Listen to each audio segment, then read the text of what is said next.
questions are now emerging regarding the recent meeting at State House Nairobi, where President William Ruto held talks with the lawmakers from the United States Congress. According to the communication from the president's team released via his official X handle, the meeting focused on, among other issues, the fight against terrorism and cross-border crimes. But concerns now emerge that some of those in the meeting have once been convicted of terrorism and even alleged embezzlement of public funds, both in the US and here in Kenya. Kevin Mutai now reports. On Thursday, 16th January, a team of U.S. politicians arrived at State House Nairobi, hosted by President William Ruto, among them lawmakers from the state of West Virginia, Roland Roberts and Jack Woodrum, as well as the former Congressman Mark Daly.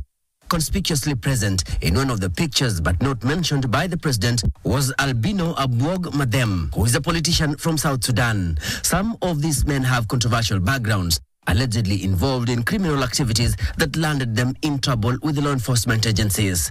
Abwog Madem was in 2022 adversely mentioned as being part of the beneficiaries who allegedly received hundreds of millions of shillings in 2020, monies paid out by the county government of Nairobi to former Lugari MP Cyrus Jirongo in compensation for land that was in the custody of the county government over a defaulted loan of 19.8 billion shillings. Abwog was among the people investigated by the Ethics and Anti-Corruption Commission of alleged payment of 250 million shillings, where it is claimed that he pocketed a sum of 38 million shillings. He was in the company of the former U.S. Congressman Mark Daly.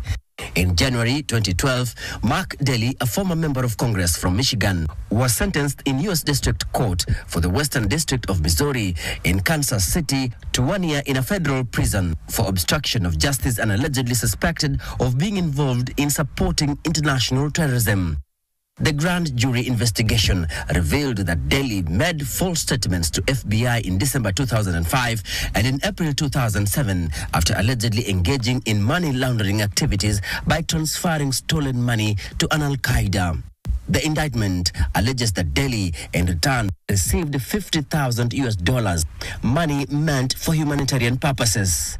According to the United States Department of Justice, the matter was investigated by the Federal Bureau of Investigation, IRS Criminal Investigation, the Department of Homeland Security, U.S. Immigration and Customs Enforcement, and the USAID Office of Inspector General, after which he was slapped with more than 40 indictments.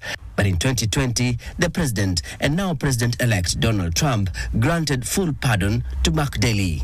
Both the State House and the American Embassy had not replied to our requests for comments on the visit of the delegation by the time we went on air.